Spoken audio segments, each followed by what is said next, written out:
치료가 필요한 5가지 신호에 대해서 말씀드려 볼게요. 그럼 어떤 어깨 통증은 병원에 꼭 가야 할까요? 몇 가지 증상과 함께 의심해 볼 수 있는 질환들을 말씀드릴 텐데요. 이런 증상이 있다고 해서 무조건 이런 질환이다 라는 건 아니고, 이런 질환을 의심할 수 있으니 진료를 받아보실 필요가 있다는 뜻으로 말씀드리도록 하겠습니다. 그럼 시작해 보겠습니다. 첫 번째로는 팔을 들어 올릴 때 찌릿하거나 힘이 빠진다. 여러분들 혹시 팔을 들어 올리다가 어깨에서 찌릿하거나 탁 걸리는 느낌이 드실 때가 있으셨나요? 아니면 팔을 들어 올리는 게 너무 힘든 적이 있으실까요? 이런 증상이 있다면 회전근개 손상일 가능성이 높습니다. 회전근개는 어깨를 움직이는 중요한 힘줄 근육인데, 여기에 염증이 생기거나 찢어지게 되면 팔을 들어 올릴 때 힘이 빠지고 아픈 느낌이 들죠. 방치하게 되면 찢어진 부위가 더 커질 수도 있기 때문에 치료가 꼭 필요한 증상입니다. 두 번째로는 밤에 통증이 심해서 잠을 못 잔다는 증상입니다. 낮에는 괜찮은데 밤에만 어깨가 아파서 뒤척이게 된다. 이거는 단순한 근육통이 아닐 가능성이 높습니다. 대표적인 게 석회화 건염인데요. 힘줄에 석회가 쌓이면서 염증이 생기고, 그 염증이 밤에 더 심해지는 증상입니다. 심한 경우에는 가만히 있어도 너무 아파서 밤새 뒤척이게 됩니다. 세 번째로는 팔이 점점 안 올라가는 증상입니다. 팔을 들어 올릴 수는 있으나 각도가 점점 제한되실 수도 있습니다.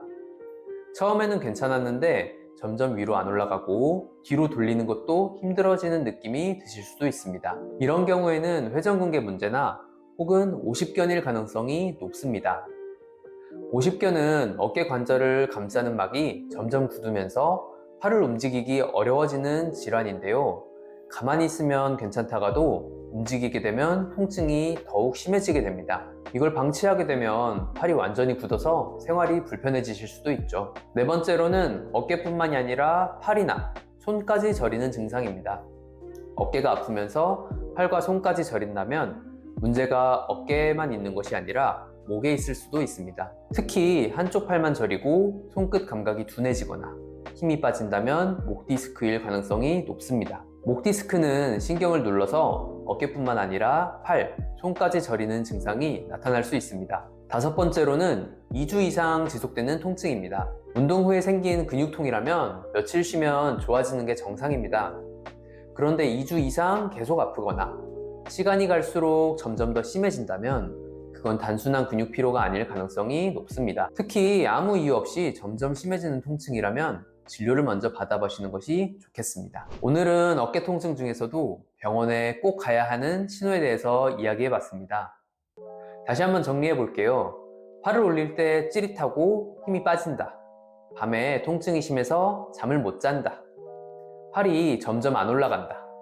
어깨뿐만 아니라 팔, 손까지 저린다. 2주 이상 통증이 지속된다. 이 중에서 하나라도 해당된다면 참지 말고 진료를 꼭 받아보시고 정확한 진단을 받아보시는 게 좋습니다. 어깨는 한번 망가지면 회복하는 데 시간이 오래 걸리는 관절이기 때문에 초기에 관리하는 것이 가장 중요합니다. 오늘 영상이 도움이 되셨다면 다음에도 유익한 정보로 찾아뵙겠습니다. 여기까지 인주한방병원 한의사 김광수였습니다. 감사합니다.